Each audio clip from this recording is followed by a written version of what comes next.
প্রিয় ছাত্রছাত্রীরা, দর্শনের প্রথম সেমিস্টারের দুটি বই আমার হাতে এসেছে। দেখো, দেখাই তোমাদের। রায় মার্টিন, ক্লাস 11-এর জন্য দর্শন বিচিত্রা, আর আরেকটি হচ্ছে তোমাদের এই যে রায় মার্টিনের 60-60। দুটো বই ক্লাস 11-এর জন্য দর্শনের, ফিলসফির। এবার তোমাদেরকে একটু বিস্তারিত দেখাই ভিতরে। এই যে দেখো, লেখক হচ্ছে অধ্যাপক সুজিত কুমার মণ্ডল, শ্রী মনোরঞ্জন সরকার, অধ্যাপক ফাল্গুনী মুখোপাধ্যায়, ঠিক আছে। এর সাথে শ্রী দেবাঞ্জন মণ্ডলও আছেন, ইনি ইন্ডিয়ান কাউন্সিল অফ ফিলোসফিক্যাল রিসার্চের সদস্য, ঠিক আছে। তো এখানে খুবই এনারা খুবই ভালো লেখক। আমি দীর্ঘদিন ধরে এনাদের বই পড়েছি এবং পড়ে আসছি। তোমরা দেখো, এই যে বইটির দাম কত করেছে, 150 টাকা। এবার দেখো, আমি একটু তোমাদের দেখাই আলোচনা।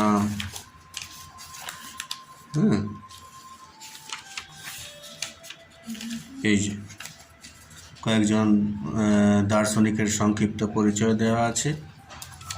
কয়েকজন সূচিপত্র দেখো, কয়েকজন দার্শনিকের সংক্ষিপ্ত পরিচয়, তারপরে পুস্তকের শব্দকোষ, ভারতীয় দর্শন নতুন যে সিলেবাস তোমাদের আছে, দেখো দেখা যাচ্ছে।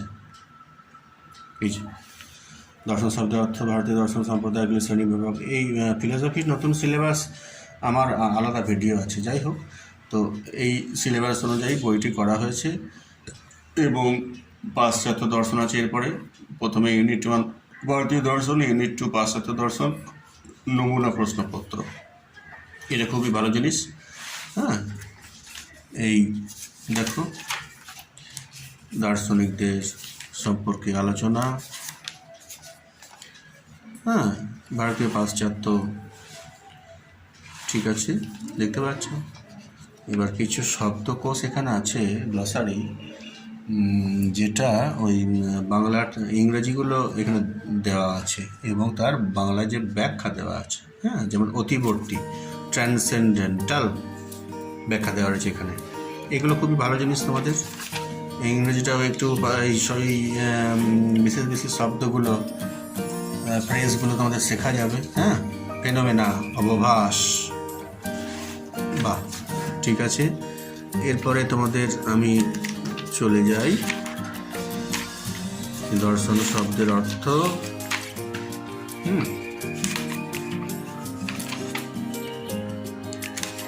এই যে ফার্স্ট চ্যাপ্টার, দর্শন শব্দের অর্থ, এখানে বিস্তারিত আলোচনা করা আছে এবং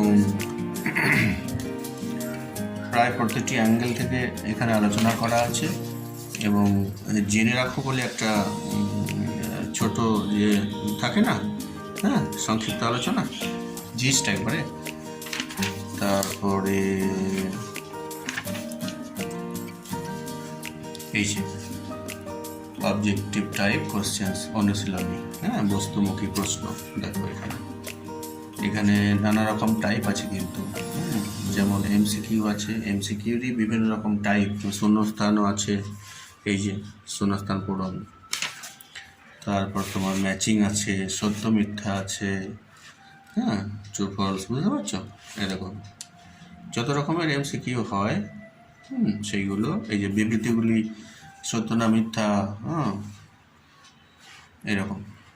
এরকম পরপর চ্যাপ্টার ওয়াইজ আলোচনা এবং তারপরে কোশ্চেন। এবার দেখো,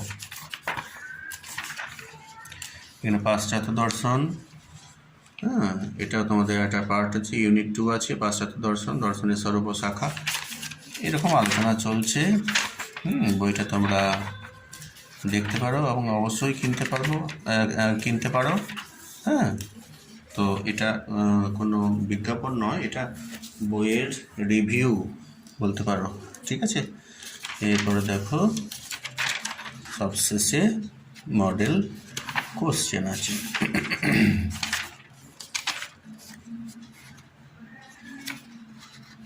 এই যে নমুনা প্রশ্নপত্র, এগুলো তোমরা প্র্যাকটিস করতে পারবে, মানে প্র্যাকটিস সেটের মতো। হ্যাঁ, একদম একটা দুটো, এই যে সেট 1, হ্যাঁ, এই সেট 2, যাই হোক এই যে সেট 2, ঠিক আছে। আর এটা অনুশীলনী অবজেক্টিভ টাইপ কোশ্চেন্স। মোটামুটি বইটি ভালো, অবশ্যই ভালো। ভালো লেখা করে বই, তোমরা বইটি কিনতে পারো। আর আরেকটি বই তোমাদের, বইটির ব্যাক পেজটা তোমাদের দেখাই, এরকম দেখে নেবে বইটির বিশেষত্ব কী কী আছে। আর এর সাথেই এই যে 60-60, হ্যাঁ, এটাও করা হচ্ছে। 60-60 দেখো, এটা রায় মার্টিনের ক্লাস 11-এর ফিলসফি। হ্যাঁ, all varieties of MCQ, model questions papers and projects. এখানে প্রজেক্টও কিন্তু ধরা হয়েছে। এই যে বইটা 60-60 দেখতে পাচ্ছ, প্রচুর প্রশ্ন এখানে কিন্তু তোমাদের ধরা হয়েছে। এগুলো তোমরা কিন্তু ভালো করে প্র্যাকটিস করতে পারো, পড়তে পারো, যত রকমের এমসিকিউ হয়। আগের বইটি আলোচনা আছে, হ্যাঁ, তারপরে প্রশ্ন। আর এই বইটি শুধুই কিন্তু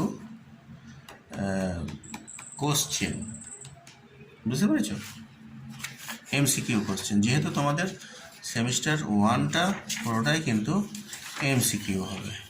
এরকম প্রতিটা চ্যাপ্টার ধরে ধরে, হ্যাঁ, এই যে শেষ হয়ে গেল। তারপর দেখো আবার একটা চ্যাপ্টার আরম্ভ হলো, এই জ্ঞান লাভের 6টি পদ্ধতি, এরকম চ্যাপ্টার ওয়াইজ। এবার দেখো লাস্টে কিন্তু আবার সেই নমুনা প্রশ্নপত্র এখানেও দেওয়া আছে। হ্যাঁ, এই যে সেট 2, এই যে সেট 1, বুঝতে পেরেছি। এখানেও আলোচনা আছে, কিন্তু কোশ্চেনটাই বেশি, আলোচনা শেষের দিকে আছে।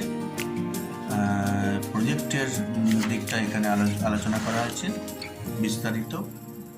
হ্যাঁ, প্রজেক্ট দেখাই তোমাদের, এই যে প্রকল্প প্রজেক্ট, এইটা বিস্তারিত আলোচনা করা আছে। প্রজেক্ট কীরকমভাবে করতে হবে স্কুলের মাস্টারমশাইরাও এই ব্যাপারে বলে দেবেন তোমাদের। তো এই বইটি মূলত তাহলে শেষের দিকটা প্রজেক্ট সম্পর্কে বিস্তারিত আলোচনা আছে, এবং তারপরে নমুনা কোশ্চেন, নমুনা প্রশ্নপত্র, এবং তার আগে পুরোপুরি কিন্তু অবজেক্টিভ টাইপ এমসিকিউ যত রকমের হয়, প্রচুর, মানে পড়ে প্রচুর, এর বাইরে মানে কোনো প্রশ্ন হবেই না। ঠিক আছে, তোমরা পড়তে পারো, যতটা পারবে তোমরা পড়বে, বইটা সংগ্রহ করে নাও।